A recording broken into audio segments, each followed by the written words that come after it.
له نثري ژبې وراخوا دا ځل د بغلان ولایت مرکزي بغلان ولسوالۍ کې د بغلان ادبي بهیر شاعرانو فرهنګيانو د سولې په نوم جوړې شوې مشاعره کې د شعر په منظومه ژبه د جنګ په ښکېلو اړخونو غږ کړی چې نور د جګړې پرېږدي او په خپلو کې د په اوربند سره سلا شي. شاعرانو په خپلو کلامونو کې افغانستان کې جنګیدونکو جنګیالیو ته چې لا هم د حکومت او طالبانو په لیکو کې د جګړې لیکې تودې ساتي سوله ییز پیغامونه ورستولي او ترې د سولې غوښتنه یې کړې. مجنون د سولې تږی او لیلا د سولې تږی، هدف د سولې تږی او دوا د سولې تږی، یتیم د سولې تږی او ژړا د سولې تږی او ناصر د سولې تږی، ناصر د سولې تږی او خندا د سولې تږی. مشرانو بیا یې ګفتار جوړوي ښکاري له سولې مو اچار جوړوي او دوی سوله نه کړي سیاحتونه کوي، دوی سوله نه کړي سیاحتونه کوي، هرې جرګې ته بېل سینګار جوړوي. شده گریزان از انفجار کابل ماتم سرای گرفته شهر و دیار کابل. د دې مشاعرې برخوال وایي چې په هیواد کې د جګړې د ښکېلو اړخونو وجدانونه مړه ځکه دي چې د جنګ د پای په اړه هیڅ ډول فکر نه کوي. دوی په ځانګړي ډول په طالبانو غږ کوي چې ټول خلک او د جنګ لوري په هیواد کې د شته جګړو له دوامه ستړي دي او په کار طالبانو ته ده چې له حکومت سره سوله وکړي. اشد ضرورت ورته لرو، انسانان نه دي مړه خو ضمیر او وجدان مړ دی، انسانان نه دي مړه احساس مړ ده،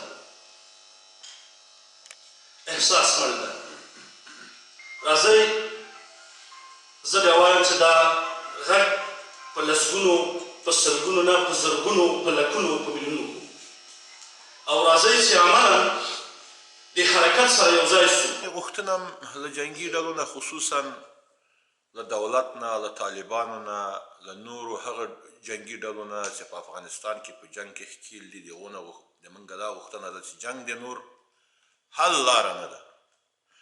په جنګ سره موږ هېڅکله نشو کولی چې په وطن کې یو وضعیت رامنځته. په دې مشاعره کې د قومي مشرانو ترڅنګ افغان نظامیانو هم برخه اخیستې.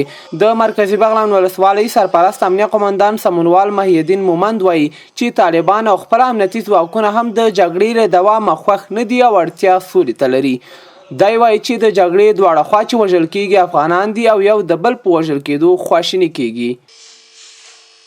بلکې دا ټول د دې سزاوار دي او دوی باید صلح ته اړتیا لري. همدارنګه